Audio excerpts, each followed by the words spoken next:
Assalamualaikum warahmatullahi wabarakatuh. Nahmaduhu wa nasta'inuhu wa nastaghfiruhu wa na'udzu billahi min shururi anfusina wa min sayyiati a'malina. Man yahdihillahu fala mudilla lahu wa man yudlil fala hadiya lahu. Allahumma shalli wa sallim ala sayyidina Muhammadin wa ala alihi wa sahbihi ajma'in. Amma ba'du.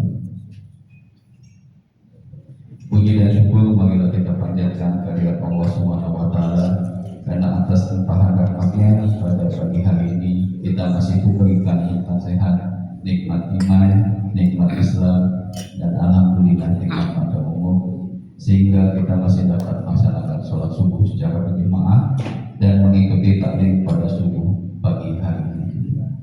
Semoga amal ibadah yang kita kerjakan diberikan ganjaran pahala dan diberikan kebaikan oleh Allah Subhanahu wa taala. Amin amin. Tidak lupa juga salawat dan salam semoga selalu tercurah kepada baginda Nabi besar Nabi Muhammad sallallahu alaihi wasallam, kepada keluarganya, kepada sahabatnya, dan semoga kita semua mendapatkan syafaatnya kelak di yaumil akhir. Amin amin ya rabbal alamin.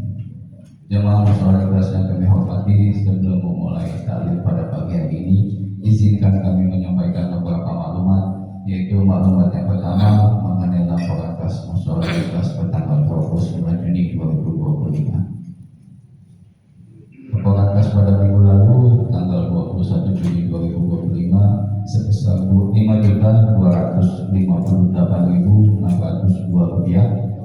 Lalu pemasukan dari tanggal 22 sampai 28 Juni 2025 sebesar Rp1.604.000. Pengeluaran dari tanggal 22 hingga 29 Juni 2025 sebesar Rp3.118.000, sehingga sisa kas TKL sebesar Rp3.744.602. Lalu untuk maklumat yang kedua, yaitu laporan pembangunan musyawarah kelas saldo bertanggal 21 Juni 2025 sebesar Rp4.047.000. Penerimaan dari tanggal 22 hingga 28 Juni itu masih kosong, pengeluaran juga masih kosong, sehingga saldo akhir sebesar Rp44.047.000. Kami dari DKM tidak bosan-bosannya untuk selalu mengajak para jemaah untuk melakukan musyawarah kelas kita baik dengan infak dan sedekah. Selain itu, kami juga menginformasikan kepada para jemaah bahwa musyawarah kelas masih memiliki hutang kepada vendor untuk kanopi sebesar Rp9.791.000, sehingga kami masih membutuhkan support dari para jemaah untuk bisa membantu melunasi hutang tersebut. Semoga Allah selalu memberikan kita kemudahan dalam segala kebaikan. Amin. Lalu tempat nomor yang ketiga, yaitu Ustaz yang mengisi kajian pada pagi hari ini, yaitu akan diisi oleh Ustaz Haji Sofwan Musyairi dengan tema implementasi tentang arti ikhlas. Alhamdulillah beliau sudah hadir di tengah-tengah kita. Marilah kita doakan semoga beliau dan keluarga selalu diberikan kesehatan, dipanjangkan umurnya, dimudahkan segala urusannya, dan selalu dalam lindungan oleh Allah Subhanahu wa taala. Amin amin ya rabbal alamin. Nanti pada sesi akhir kajian akan ada sesi tanya jawab. Jadi jika Bapak Ibu jemaah ada pertanyaan, nanti bisa disampaikan. Demikianlah informasi yang dapat kami sampaikan. Lebih kurangnya kami mohon maaf, dan marilah kita sama-sama menyimak kajian yang akan disampaikan oleh Ustaz Haji Sofwan Musyairi kepada Pak Ustaz pada tempat. Terima kasih.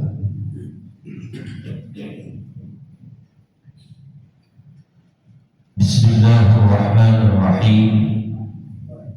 Assalamualaikum warahmatullahi wabarakatuh. Alhamdulillahilladzi hadana li-kitabihi wa faddalana ala sa'iril umam بأكرم أحبابه حمدا يستجلب المرغوب من رضائه ويستعد المخزون من عطائه ويجعلنا من الشاكرين لنعمائه والعارفين لأوليائه وآلائه. اللهم صل على سيدنا محمد وعلى آله وصحبه أجمعين. أما بعد، سبحانك لا علم لنا إلا ما علمتنا إنك أنت العليم الحكيم. صدق الله العظيم وصدق رسوله النبي الحبيب الكريم، ونحن على ذلك من الشاهدين والشاكرين. الحمد لله رب العالمين. Hadratul Muhtaramin, para asatid, para sesepuh, para orang tua,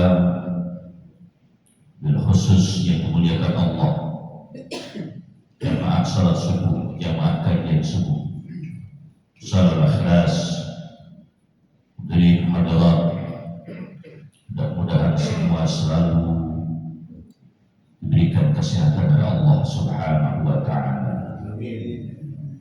Panjangkan umur untuk selalu taat kepada Allah, berikan keberkahan oleh Allah dalam kehidupan dunia, dan diselamatkan di dunia dan di akhirat kelak. Segala puja-puji serta syukur kehadirat Allah Subhanahu wa Ta'ala atas segala karunia yang telah dianugerahkan kepada kita semua. Sebagai hambanya, kita harus benar-benar bersyukur kepada Allah, menerima apa yang Allah takdirkan kepada kita semua. Salawat dan salam selalu kita sanjungkan kehadiran Nabi kita Muhammad sallallahu alaihi wasallam. Harapan dan doa-doa kita kelak di yaumul qiyamah kita mendapatkan syafaatul husna. Amin ya rabbal alamin. Para jemaah yang dirahmati Allah Subhanahu wa Ta'ala, pagi yang cerah ini Allah masih berikan kesempatan kepada kita untuk duduk bersikup beribadah kepada Allah Subhanahu wa Ta'ala, melaksanakan salat subuh berjamaah. Maka rasa syukur ini tidak boleh kita tinggalkan, kita abaikan. Kenapa? Betapa banyak saudara kita, teman kita, kerabat kita, tetangga kita yang pada kesempatan subuh ini tidak mendapatkan kesempatan seperti kita duduk bersikup sholat berjamaah, melaksanakan perintah Allah Subhanahu wa Ta'ala tersebut. Maka mari kita doakan saudara-saudara kita, teman kita, kerabat kita, orang tua kita, tetangga kita yang sedang kurang sehat. Semoga Allah berikan kesehatan, dua angkat penyakitnya. Yang di dalam kesulitan, dalam segala problem kehidupan, Allah angkat semua, sehingga Allah mudahkan semua segala urusannya, termasuk kita yang hadir di tempat yang mulia ini. Para jemaah yang dirahmati Allah Subhanahu wa Ta'ala, diriwayatkan dengan sanadnya dari Amr Maula Muttalib, dari Asim dan Muhammad Labi, bahwasanya baginda Nabi Muhammad sallallahu alaihi wasallam bersabda. Apa sabdanya Rasul? Akhwatu ma akhafu alaikum asyirkul asghar. Akhwatu ma akhafu alaikum asyirkul asghar.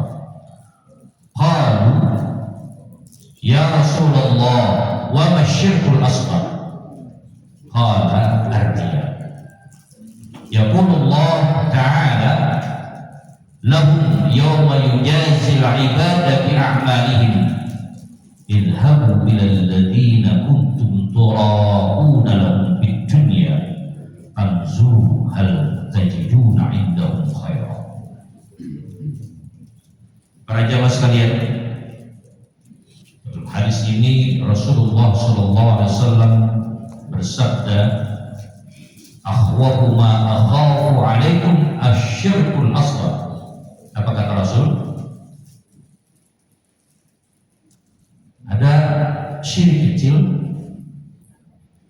adalah suatu penyakit yang sangat berbahaya bagi kalian. Sesuatu yang aku takutkan adalah syirik kecil yang sangat berbahaya bagi kalian, kata Rasul. Para sahabat mendengar apa yang disabdakan oleh Nabi kita Muhammad SAW ini bertanya, ya Rasulullah, syirik kecil itu apa ya Rasulullah? Kok ada syirik kecil? Asyirk. Apa asyirk? Menyekutukan Allah, menduakan Allah. Kalau bahasa syiriknya orang di kampung, syirik itu dengki. Di bahasa agama asyirk itu menduakan Allah.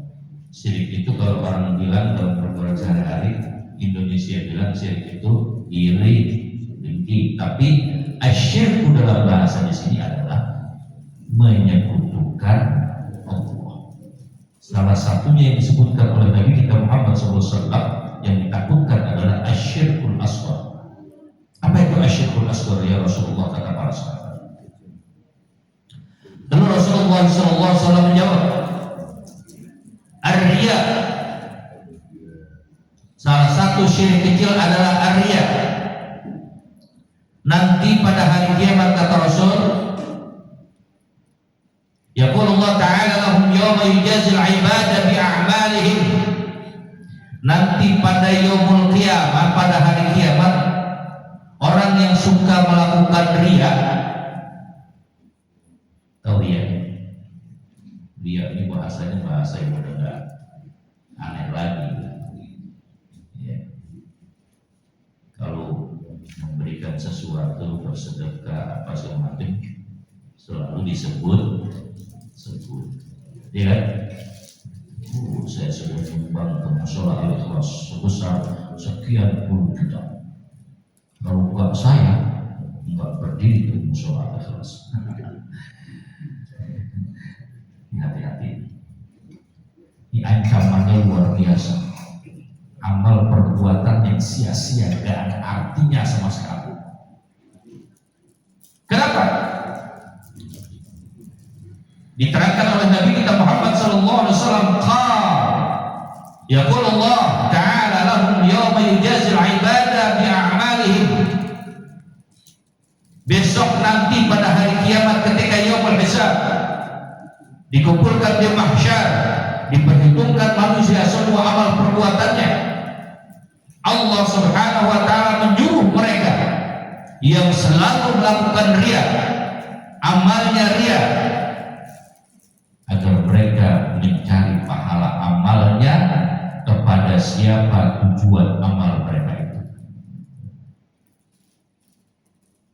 Tujuannya buat apa? Dan kepada siapa dia tujukan amal perbuatannya itu? Sholatnya, puasanya, zakatnya, sedekahnya. Untuk siapa? Karena dilakukan riya hati selanjutnya. Beramal untuk disanjung, beramal untuk dipilih, beramal untuk mendapatkan pujian dari manusia, bukan karena Allah Subhanahu wa ta'ala. Nanti kata Allah, silahkan kau cari pahala amal yang kamu telah perbuat selama hidup di dunia kepada siapa tujuan amal itu kau lakukan.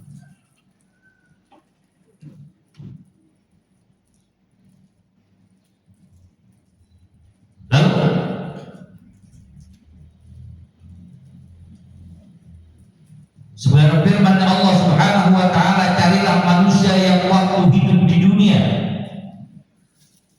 kamu beramal tujuannya hanya untuk dipuji atau untuk disanjung oleh mereka, mintalah pahala kepada mereka. Allah nggak mau memberikan pahala. Allah tidak mencatat amal kebaikannya. Allah perintahkan untuk mencari dan meminta kepada siapa saja yang ketika itu engkau beramal bukan karena Allah. Itu tadi. Ya Allah Ta'ala lahum, Allah katakan kepada mereka yang beramal karena riya, yawma yujazil ibada bi a'malihim idhabu ila alladhina kuntum tura'una lahum fid dunya fanzuru hal tajiduna indahum khaira. Cari, minta pada siapa saja yang ketika kamu beramal tujuannya untuk apa, karena apa, kepengen apa, bukan lillahi ta'ala. Minta sana pahalanya, jangan minta kepada, jangan kau tagih ketika nanti kau aku kumpulkan nanti di mahsyar, ketika datang di yaumul hisab, di perhitungan. Ditegaskan dalam hadis ini, mereka diperlakukan kasar, wajar, karena amal mereka di dunia hanyalah penipuan belaka. Amal perbuatannya hanya penipuan belaka, membohongin Allah nggak bisa dibohongin. Manusia bisa dibohongin, tapi Allah nggak bisa dibohongin. Firman Allah Subhanahu wa taala menegaskan hadis ini, innal munafiqina yukhadi'una Allah wa huwa khadi'uhum wa idza qamu ila sholati qamu kusala yura'una an-nas wa la yadhkuruna Allah illa qalila. Firman Allah dalam surat An-Nisa 142 jelas, orang-orang munafik, orang-orang yang selalu melakukan amal-amal baik tapi bukan karena Allah Subhanahu wa ta'ala, nilai keikhlasannya bukan lillahi ta'ala. Kata Allah dalam surat An-Nisa 142, innal munafiqina yukhadi'una Allah wa huwa khadi'uhum, bahwasanya orang-orang munafik, ini sebutannya jadi orang munafik. Orang yang gak ikhlas sebutannya jadi orang munafik.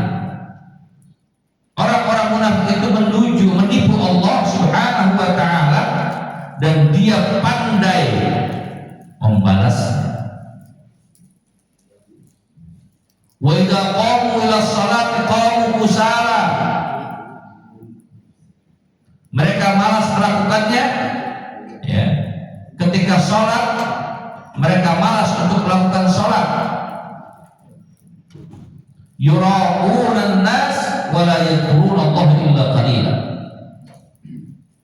Mereka malas melakukan sholat, hanya ingin mendapatkan pujian manusia, tujuan utamanya. Mereka tidak mengingat Allah kecuali hanya sedikit. Ini adalah orang munafik. Sholatnya bukan karena Allah, puasanya bukan karena Allah, sedekahnya bukan karena Allah. Semuanya akan menjadi sia-sia. Ini konteks ikhlas.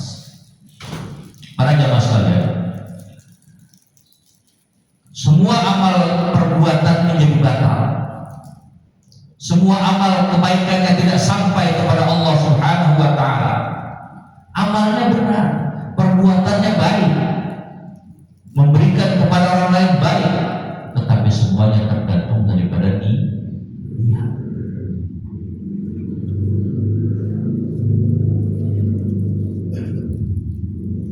Orang-orang yang melakukan kebaikan tidak karena Allah Subhanahu wa ta'ala semata, maka tidak akan sampai kepada Allah.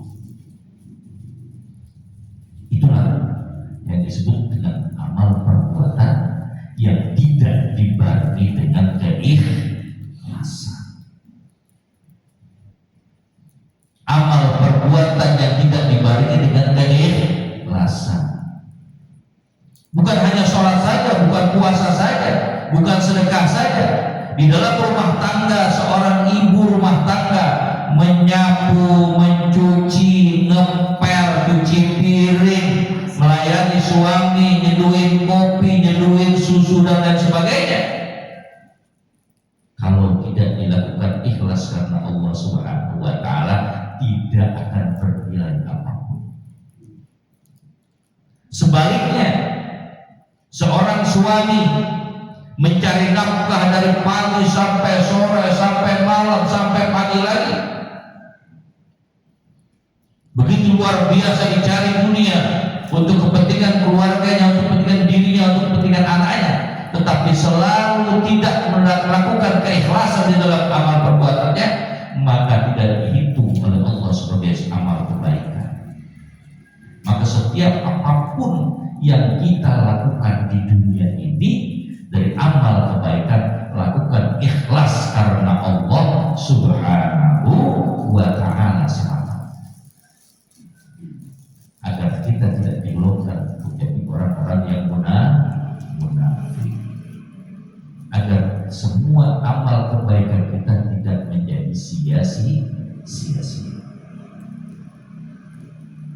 Para jamaah yang dirahmati Allah Subhanahu wa ta'ala. Lalu diriwayatkan lagi dengan sanadnya dari Abu Hurairah, Nabi SAW bersabda, Allah Subhanahu wa ta'ala berfirman, aku tidak memerlukan sekutu ataupun amal yang syirik kepadaku. Aku tidak memerlukan sekutu, amal-amal yang menduakan aku, kata Allah. Barang siapa melakukannya maka terlepas dariku.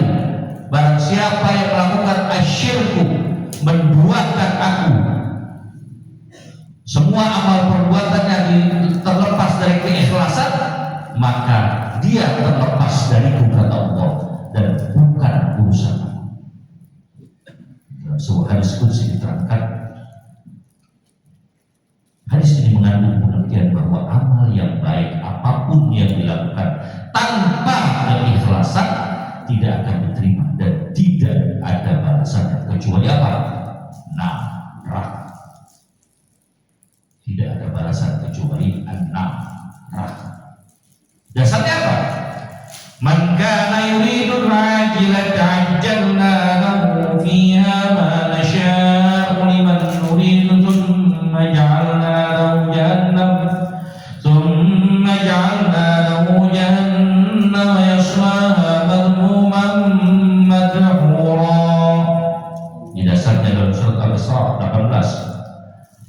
Man kana yuridul ajilata ajjalna lahu fiha ma nasha'u liman nuridu thumma ja'alna lahu jahannam yaslaha madhmuman madhura. Barang siapa menghendaki kesenangan dunia, bagi orang-orang yang menghendaki senang di dunia dengan amal perbuatannya yang diharapkan hanya kesenangan dunia saja, maka kami pun memenuhinya di dunia. Dipenuhi kalau pengen senang di dunia.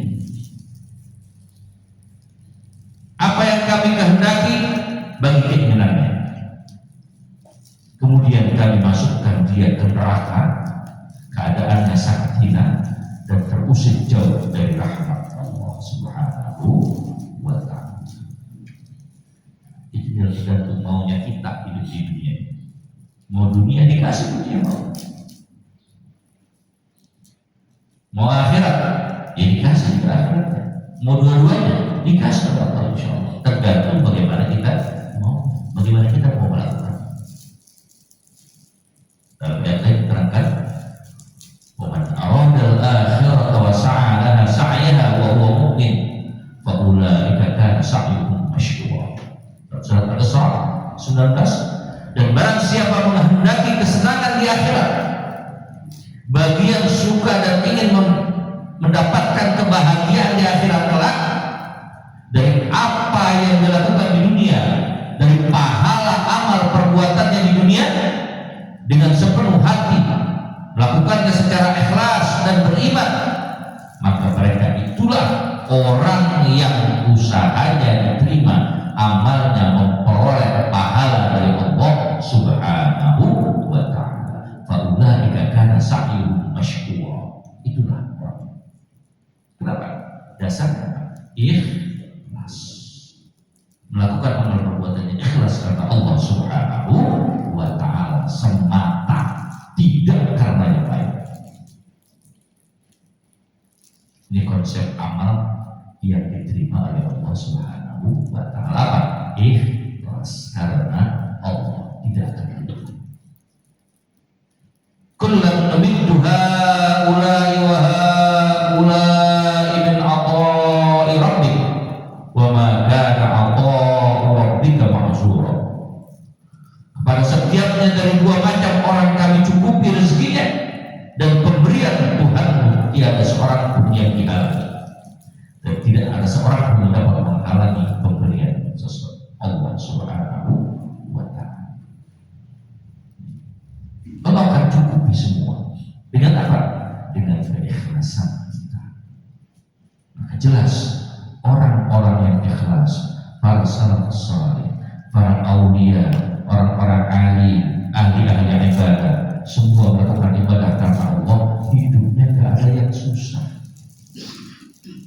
hidupnya gampang-gampang aja, mudah-mudah saja, tenang-tenang saja. Walaupun di dunia adalah tempat ujian, tapi ujiannya akan berlalu begitu saja. Kenapa? Karena dilakukan ikhlas, mendapatkan kebaikan alhamdulillah, diuji sehat alhamdulillah, diuji kaya alhamdulillah, diuji miskin kurang harta alhamdulillah, diuji sakit alhamdulillah, semua alhamdulillah, segala puji bagi Allah.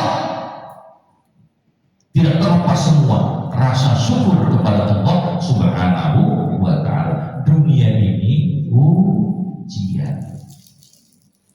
Kalau nggak mau diuji lagi, mati. Kalau udah nggak mau diuji lagi, mati. Loh, kan ada surga neraka, Ustaz. Ya, surga kebahagiaan yang abadi, neraka kesengsaraan yang abadi. Dunia ada bahagia, ada sengsara. Tetapi kita dituntut untuk apa? Untuk ikhlas menerima semua takdir Allah. Jangan pernah keluh,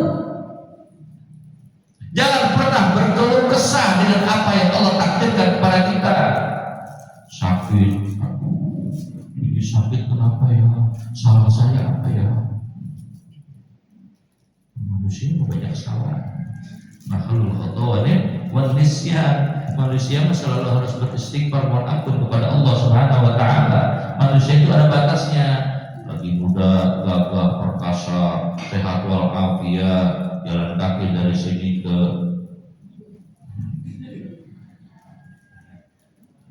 Bogor kuat. Sekarang muter dari Komplek Jalan Kano 1 Kano 2 aja udah lemes. Wajar, manusia mah ada batas. Syukuri itu semua. Kenapa? Emang begitulah dunia. Ada batas. Umur pun ada batas. Beda tua sama muda. Zaman muda, zaman tua, dan seterusnya. Tetapi kehidupan ini jangan nunggu nanti. Nanti aja deh, kalau udah pensiun baru saya rajin ke masjid. Nanti aja kalau saya sudah tidak banyak pekerjaan baru rajin ibadah. Nanti gajar Al-Quran kalau sudah rada-rada tidak sibuk terus. Tahu sebelum mati. Ya, tahu kita kabar Allah panggil kita. Nggak ada yang tahu satupun. Maka manusia tempat salah, tempat lupa, selalu beristighfar kepada Allah, selalu mohon ampun kepada Allah setiap saat, setiap waktu. Karena kita nggak tahu kapan kita akan dipanggil oleh Allah SWT. Yang muda bisa belakangan, yang tua duluan, atau yang tua duluan, yang muda belakang. Jadi juga. Jadi nggak ada ketentuan. Yang sakit lama di rumah sakit sudah berbulan-bulan, nggak tahu besoknya alhamdulillah sembuh sehat walafiat.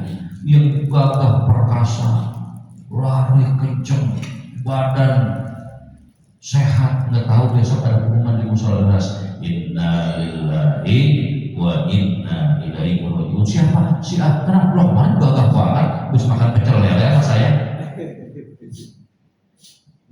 Semua takdir Allah nggak bakal semua kita dapat mengetahuinya. Allah semua menentunya. Kita yang harus berusaha untuk selalu memperbaiki, mohon ampun kepada Allah tanpa kenal waktu, tanpa kenal umur. Apalagi sekarang kita sudah tua, kan gitu. Nggak melihat muda, tadi bisa muda duluan, tua belakangan. Bisa yang sakit sehat lagi, bisa yang lagi seger buger, dipanggil oleh Allah Subhanahu wa taala. Persiapannya adalah lagi sehat. Bagaimana melakukannya? Dengan ikhlas karena Allah Subhanahu wa taala tadi. Beramal yang Allah perintahkan, beribadah kepada Allah Subhanahu wa taala, lakukan dengan ikhlas karena Allah. Tidak karena apapun. Kumpul beribadah di masjid, di musalla, berjamaah lillahi ta'ala. Apapun kebaikan, bukan hanya ibadah mahdoh, ghairu mahdoh pun demikian. Amal sosial kita di rumah tangga, di masyarakat, di kantor, semua lakukan karena Allah. Maka akan terlepas kita dari hal-hal yang tidak baik kalau kita melakukannya karena Allah. Allah akan mudahkan dan Allah janji. Allah akan mudahkan pemberiannya, dan tidak ada satupun manusia yang mampu menahan pemberian Allah kepada orang-orang yang ikhlas. Mau nanya ikhlas itu gak usah nanya orang lain, tanya diri kita sendiri.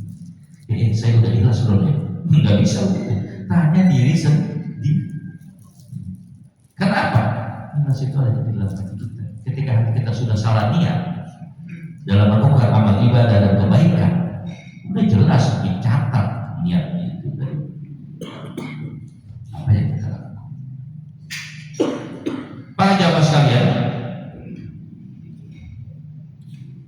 ada sebuah hadis yang disebutkan, rubba sha'imin laisa lahu hazzun min shaumihi illa al-ju' wal 'atash, wa rubba qa'imin laisa lahu hazzun min qiyamihi illa asy-syahr wan nasr. Terkadang orang yang melakukan puasa, ini paling ketika Ramadan, ya ada keuntungan baginya dari puasanya, nggak ada pahala puasanya kecuali lapar dan dahaga. Terkadang ada orang yang beribadah di malam hari, tahajud, sholat hajat, sholat taubah, nggak ada keuntungan, nggak ada pahala baginya kecuali juga malam yang melelahkan. Yang dimaksud adalah amal ibadahnya sia-sia kalau dilakukan tidak karena Allah Subhanahu wa ta'ala. Dalam masalah ibadah, makhluk dan makhluk, semua konteks amal kebaikan harus karena Allah. Sekalipun penilaian umumnya masyarakat, ya orang yang tekun, orang yang rajin, orang yang rajin beramal ibadah, dan terus orang yang pokoknya di mata manusia it's okay. Tetapi ketika amal perbuatannya disertai dengan riya, sum'ah, amal ibadahnya tidak akan berpahala. Para jemaah sekalian, diibaratkan oleh para ahli hikmah, nggak bedanya orang yang riya itu, yang sum'ah itu seperti orang datang ke pasar atau toko, kantongnya, sakunya penuh dengan batu. Sedang kebanyakan orang yang menilai itu dia bahagia atau dia orang beruntung karena banyak uangnya. isinya batu doang. Dibawakan seperti itu. Dia sangat terangkan karena isi sakunya atau kantongnya tidak dapat diberikan sesuatu. Artinya, walaupun dia bawa uang banyak, tidak berarti karena uang itu seperti batu, jadi batu. Karena kecuali sanjungan dan pujian orang-orang yang melihat. Jadi intinya di dalam hati kita, kan nggak kelihatan kita ikhlas apa enggak. Orang bilang ini kantor kita duitnya banyak, padahal isinya kertas. Nah, ini cuma pujian aja, duitnya banyak tuh. Betul, kantongnya tebal tuh, gitu. Yang tahu cuma kita ikhlas itu, yang tahu cuma diri kita. Qadimna ila ma 'amilu min 'amalin faj'alnahu haba'an manthura. Kami sedikit dia segala amal yang mereka lakukan kepada Allah, lalu kami jadikan dia debu yang bertaburan. Cuma kan para jemaah sekalian, kita pancarkan niat kita, kita rubah niat-niat kita yang tadinya kita lakukan mungkin ada segelintir dikit atau sebesar biji sawi saja. Apa yang kita lakukan dari ibadah, amal kebaikan, bukan karena Allah, buang jauh-jauh. Caranya gimana? Kalau memang pernah kita lakukan, maka mohon ampunlah kepada Allah Subhanahu wa Ta'ala. Banyaklah kita beristighfar, mohon ampun kepada Allah. Kenapa? Faman kana yarju liqa'a rabbih falyamal 'amalan shalihan wa la yusyrik bi'ibadati rabbih ahada. Kalau kita ingin bertemu Allah, mengharap pahala dari Allah, maka lakukanlah amal kebaikan dengan penuh ikhlas. Lakukan amal kebaikan dengan ikhlas. Jangan mempersekutukan Allah. Wala yusyrik bi'ibadati rabbih ahada. Jangan pernah menyekutukan Allah dalam beribadah kepada Allah Subhanahu wa Ta'ala. Dalam konteks ibadah apapun, jangan pernah menduakan Allah. Lakukan semua lillahi ta'ala, hanya karena Allah Subhanahu wa Ta'ala. Para jamaah sekalian, sebagian ulama ahli hikmah menegaskan barang siapa melakukan 7 amalan tanpa dibarengi 7 perkara, berarti hampa atau palsu amal perbuatannya. Di pendapat ulama, takut kepada Allah tapi tidak mau mengurangi laku maksiat. Takut kepada Allah tapi maksiatnya terus saja. Ada yang begitu? Ada, banyak. Takutnya cuma di mulut, takutnya cuma di mulut. Tobat sama, sambil pedes kan? Dimakan lagi. Dia begitu. Takut sama Allah tapi maksiat jalan terus. Itu. Percaya mengharap pahala dari Allah tapi tidak mau beramal dan beribadah kepada Allah dengan ikhlas.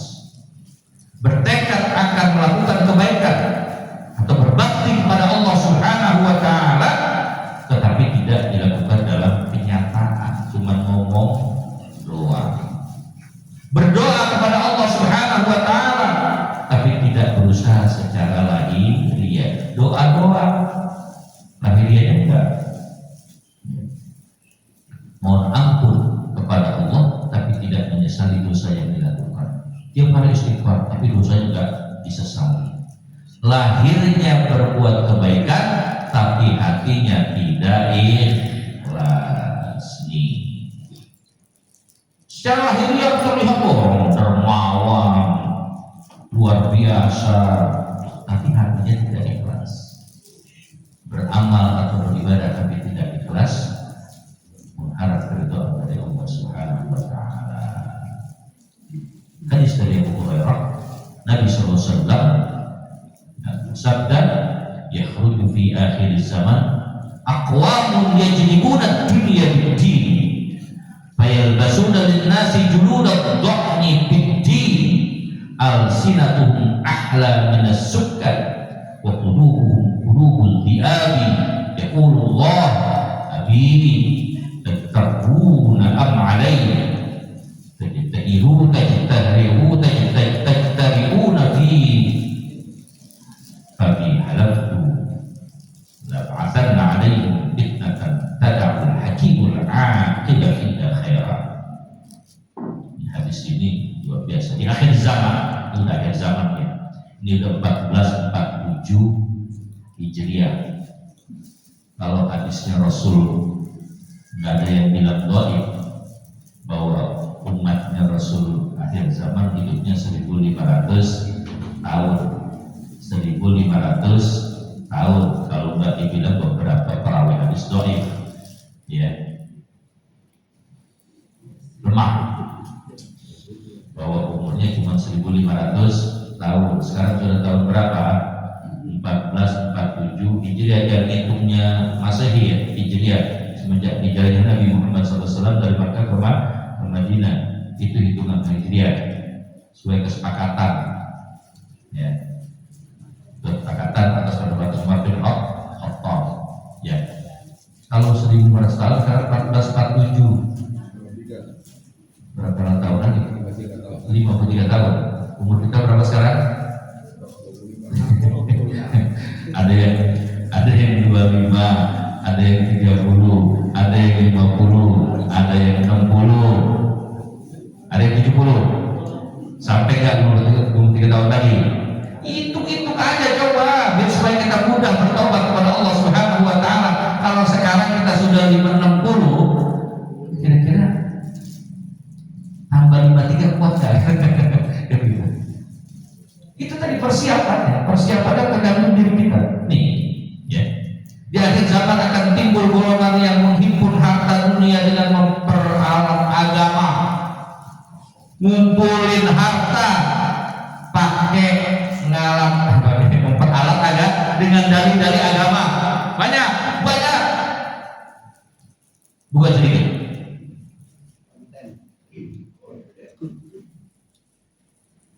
Kalau konten belum macam ada. Tapi ada ngumpulin harta dengan dalil agama, banyak sekali ya. Minta amal buat ini, amal buat orang, kenyataannya nggak ada, yang dibeliin apa? Mobil Pajero. Banyak yang ini akhir zaman. Sudah ada hadisnya. Rasulullah sudah jelaskan secara jelas, yang hadis yang dari Abu Hurairah ya. Orang yang mencari dunia dengan memperalat agama dipakai tameng. Ini saya sebutkan aja. Kumpulin anak yatim, dikumpulin segala macam, cari harta buat anak yatim, buat makan yatim, tapi dia ikut makan paling banyak. Pakai wol, baju bulu domba, bicaranya sangat menarik, manis semanis madu, tapi hatinya puas melebihi serigala. Ada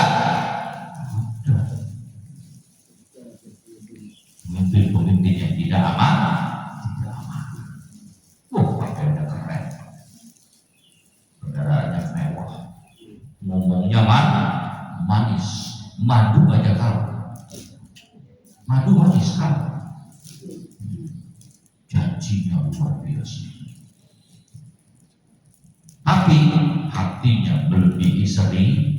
Kata Rasul, kalau mereka Allah akan marahi mereka,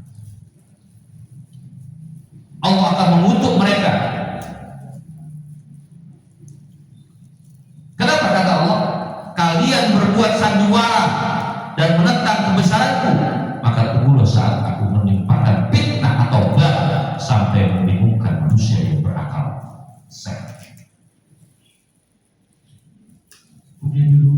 mulutnya manis, kok sekarang jadi kenapa ya?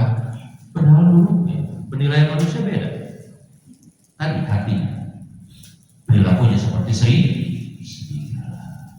Masya Allah. Jadi para jamaah sekalian, ketika sekali-sekali bahwa kita memang diperintahkan untuk beribadah kepada Allah Subhanahu wa Ta'ala, melakukan hal-hal yang baik. Ibadah bukannya sholat saja, bukannya puasa saja, bukan hanya sholat saja. Amal kebaikan yang dilakukan dalam keseharian kita, melakukan karena Allah Subhanahu wa Ta'ala. Tidak puasa kita, haji kita.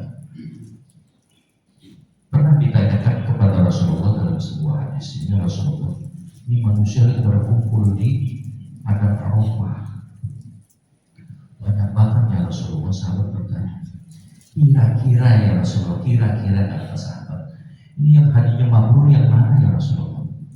Yang mana banyak banget di Arafah? Kalau sekarang jutaan ya, jutaan orang datang dari penjuru nih. Rasulullah menjawab, nggak ada satupun yang mabrur. Loh, kok nggak ada? Ada satu, cuma dia nggak berangkat haji. Dia nggak ada di sini, adanya di rumah. Adanya di rumah. Karena dia mengikhlaskan hartanya untuk diberikan kepada seseorang untuk melakukan ibadah. Ikhlas dia. Tapi ternyata yang ada sedikit banyaknya kepada ikhlas ya Rasulullah. Kira-kira kata Rasulullah. Betapa luar biasanya kalimat ikhlas, sampai ada spesifik dalam Al-Quran. Qul huwallahu ahad, Allahus samad, lam yalid wa lam yulad wa lam yakul lahu kufuwan ahad. Namanya surah Al-Ikhlas, sama dengan surah ini Al-Ikhlas. Mudah-mudahan semuanya orang-orang yang jamaahnya ikhlas semua, amin ya rabbal alamin, sesuai dengan nama gitu. Para jemaah sekalian, kemarin saya mengajak untuk pribadi saya sendiri dan kita semua yang ada di tempat ini untuk selalu mengkonsentrasikan hati kita dan selalu ikhlas kepada Allah dalam segala. Wa ittaqu hasanatan yudha'ifha wa yu'ti min ladunhu ajran 'azim. Jika kebaikan itu sebesar biji zarah, pasti Allah lipat gandakan, pasti Allah berikan pahalanya yang besar di sisi Allah Subhanahu wa Ta'ala. Walaupun sebiji sawi, asal semua dilakukan karena Allah. Man kana yuridul hayata dunya wa zinataha wa fi ilayhim a'maluhum fiha wa hum fiha la yuhsin. Siapa tujuannya amalnya hanya menghendaki kesenangan dan keindahan dunia, pasti kata Allah kami sempurnakan balasannya di dunia dan sedikit pun tidak dikurangi. Di dunia ulaika alladziina laysa lahum fil akhirati illa an-nar. Itulah orang yang tiada balasan di akhirat kecuali neraka. Wa habita ma sana'u fiha wa batil ma kanu ya'malun. Menyangkal semua amal usahanya, sia-sia semua pekerjaannya selama hidup di dunia. Wal'iyadu billah.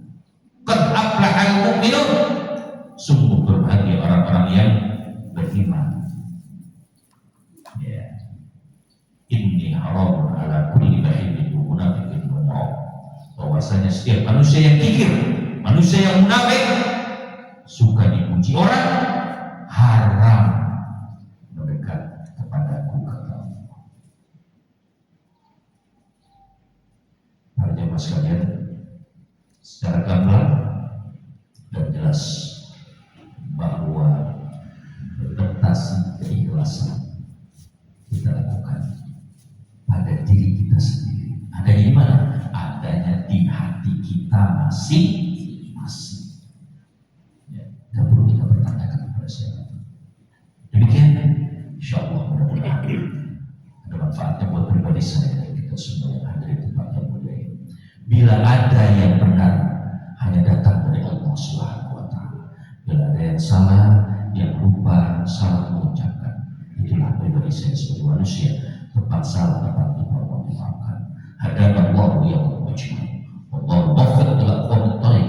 Assalamualaikum warahmatullahi wabarakatuh. Demikian kajian yang telah disampaikan oleh Ustadz Haji Sofwan Husyairi. Jika ada pertanyaan dari Bapak atau Ibu terkait materi yang tadi disampaikan, kami persilahkan.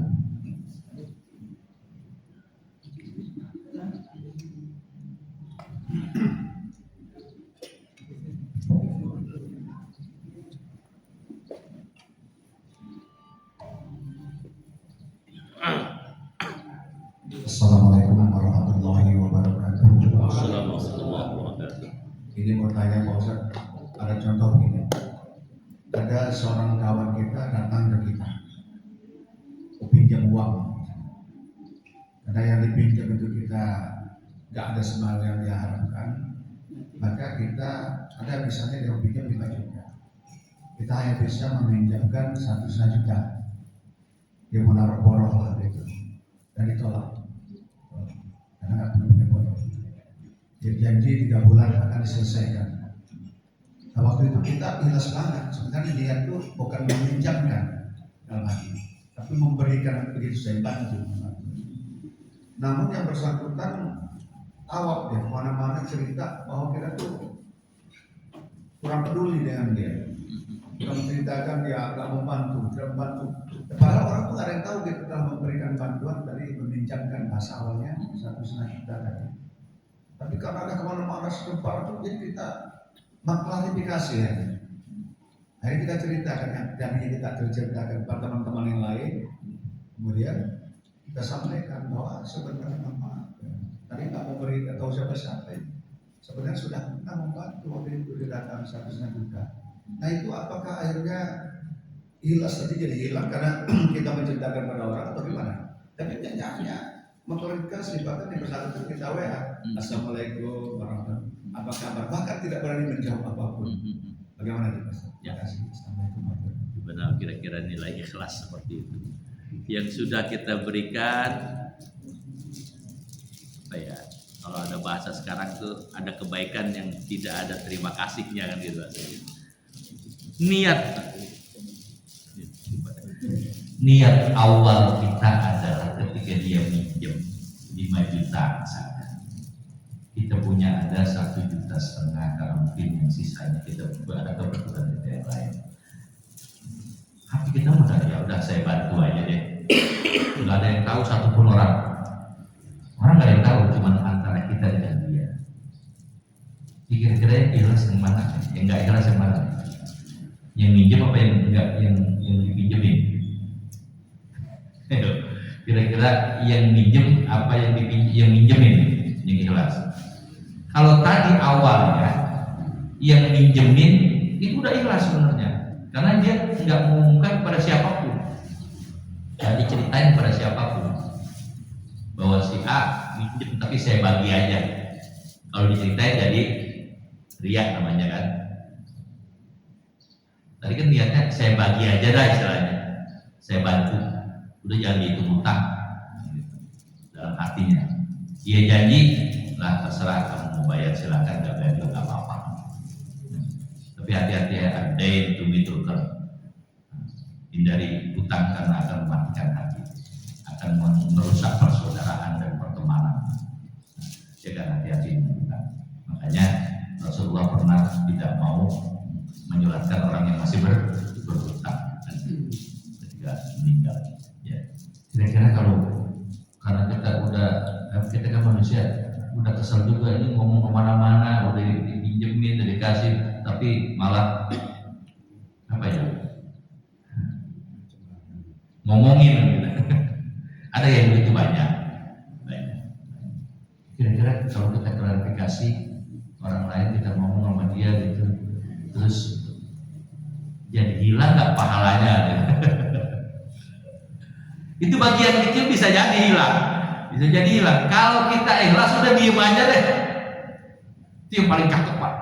Kalau bahasa yang paling cakep, kita sudah katakan ikhlas, sudah diem aja diem. Ya kan? Sama juga kita dizolimi orang lain, ya kan? Nggak usah membalas, biar aja Allah yang membalas. Kitanya ikhlas saja karena tadi kan saya bilang sakit, alhamdulillah. Sengsara, kurang banyak uang, alhamdulillah. Banyak, alhamdulillah. Dizolimi, alhamdulillah. Sulit emang menjadi orang seperti itu, sulit emang.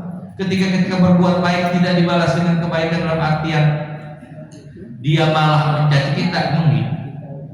Untuk menjadi lebih ikhlas yang dalam lagi itu sulit.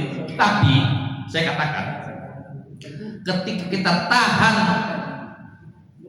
omongan kita tahan amarah kita, karena dia ngomong kemana-mana, wah si anu mah boro-boro bantuin saya, saudara lagi pelit banget, padahal udah dipinjemin tadi, udah dikasih tadi udah setengah gitu, ya.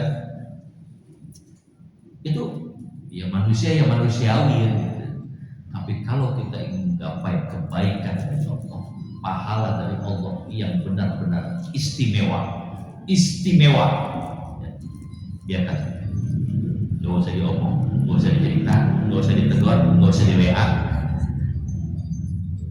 Nilainya akan begitu istimewa lagi dari Allah Subhanahu wa Ta'ala. Ini jawaban saya yang paling dalam. Tidak ada unsur perasaan, tapi unsurnya karena ikhlas karena Allah. Biarin, terserah. Saya sudah mengatakan tadi ikhlas karena Allah. Dia mau ngomongin apa kek, dia mau kata apa kek, sebodoh ting, sudah. Saya mudah ikhlas karena Allah. Itu akan turun kepada pahala. Kalau kita mengharapkannya pahala, jelas ya. Jadi kita bersihkan keikhlasan sebersih-bersihnya dalam hati. Ya. Dijelaskan. Jadi dia ngomong apapun nggak perlu klarifikasi kepada yang lain. Tidak usah. Itu yang paling cakep. Itu yang paling mantap. Itu yang paling istimewa di hadapan Allah Subhanahu wa Ta'ala. Sulit memang. Manusia itu sulit untuk melakukan itu. Jelas. Coba ya. Kalau masalah tadi kira-kira itu apa ya? Jadi hilang nggak pahalanya? Nah, itu kita serahkan kepada Allah Subhanahu wa Ta'ala. Ketika kita sudah melakukan yang agak salah, mohon ampun kepada Allah. Tutup semua itu. Mohon ampun ya Allah, saya kembalikan bahwa saya sudah ikhlas. Kan kita pengen dapat pahala itu, ya kan? Kembalikan kepada Allah. Saya sudah ikhlas ya Allah. Dia mau apa terserah. Dia mau cinta apa terserah. Aku pasrahkan kepada Dia. Billahi ta'ala. Oke? Ada lagi dari Bapak itu pertanyaan mengenai materi ini. Pak Jaris.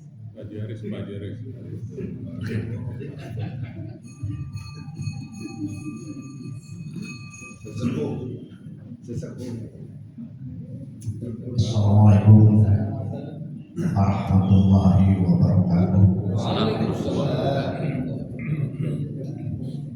Apa yang tadi sudah diutarakan sebenarnya tidak mudah untuk dilaksanakan. Baik yang kaya, yang sedang-sedang saja, yang miskin sekalipun, karena itu sangat ketergantungan situasi keadaan. Mungkin awalnya ikhlas yang tadi dikatakan tadi, memang tidak mudah dikatakan ikhlas itu. Cukup dengan 6 kalimat ikhlas cukup. Tapi dalam pelaksanaan hidup dan berkehidupan itu sangat dan sangat sulit.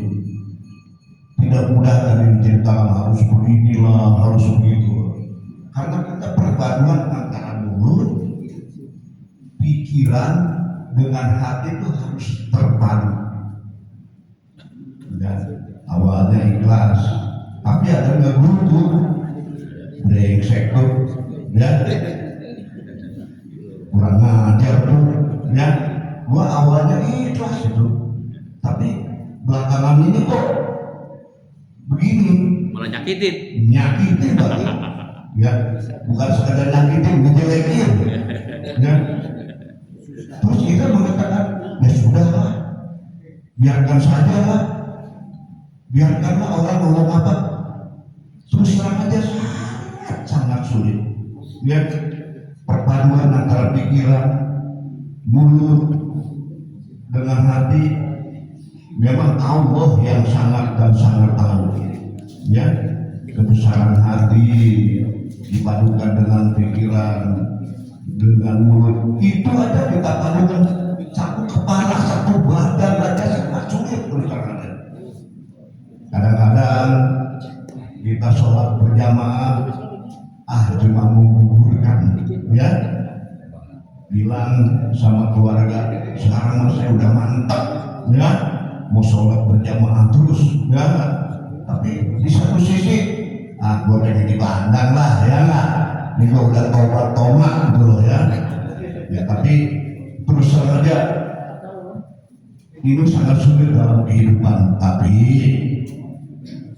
suka nggak suka, mau nggak mau, dengan macam-macam kehidupan dan keadaan, ya kita harus bertekad untuk mengikhlaskan. Yang saya tanya begini Pak Ustaz, hidup dan kehidupan itu yang sehari-hari, siang dan malam, minggu ke minggu, bulan ke bulan, apakah keikhlasan satu titik saja, sedikit saja menjadi pahala yang besar? Atau sebaliknya, kalau seandainya kita tidak ikhlas gitu loh ya, apakah memang akan timbul sesuatu yang bisa membicarakan jadi ikhlas? Saya kira terima kasih. Wassalamualaikum warahmatullahi wabarakatuh. Sesuatu yang kecil tapi sulit dan berat, keikhlasan memang adanya di dalam hati.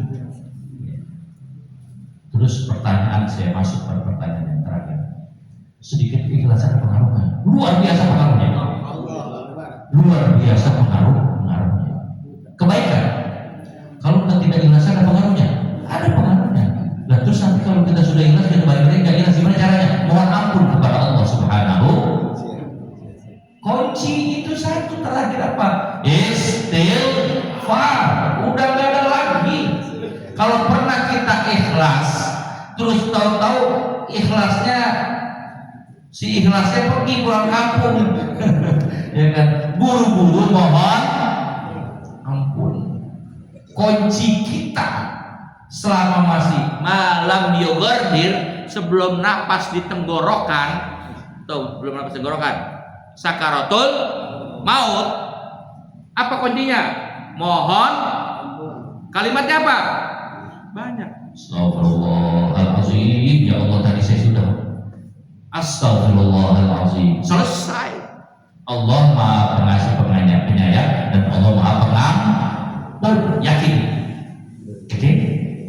Jelas?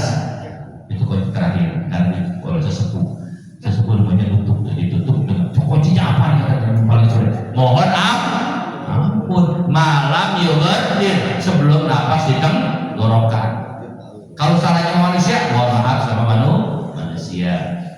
Kalau udah mati gimana, taruhnya datangnya gini Fatihah, Allah juga Maha tahu. Oke? Gak ada yang sulit buat manusia. Tadi yang paling penting, kalau sudah kita lakukan kebaikan, itu sudah baik. Tinggal memperbaiki hati, jaga hati. Lentera hidup ini. Oke? Cukup? Selesai? Al-Fatihah. A'udzubillahi minasyaitonir rajim. Bismillahirrahmanirrahim. Alhamdulillahi rabbil alamin. Rahmanir rahim. Maliki yaumiddin. Iyyaka na'budu wa iyyaka nasta'in. Ihdinas siratal mustaqim. Shiratal ladzina an'amta 'alaihim ghairil maghdubi 'alaihim waladdallin. Astagfirullah.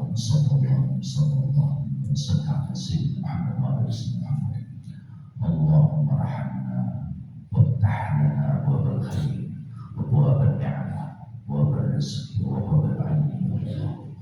Allahumma la tada' lana dhanban illa ghafarta wa la hamman illa farajta wa la 'aiban illa satarta wa la dhallan illa hadaita wa la maridan illa shafaita wa la jahilan wa la muta'alliman illa 'allamta wa la faqiran illa aghnayta حوائج الدنيا والآخرة إلا قضيتها ويسرتها إنك أنت ونصرها. سبحانك رب العزة عما يصفون، سلام على المرسلين والحمد لله رب العالمين.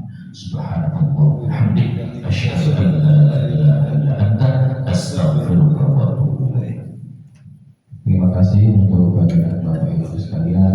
Semoga Allah selalu memberikan kita kesehatan dan panjang umur sehingga kita insya Allah minggu depan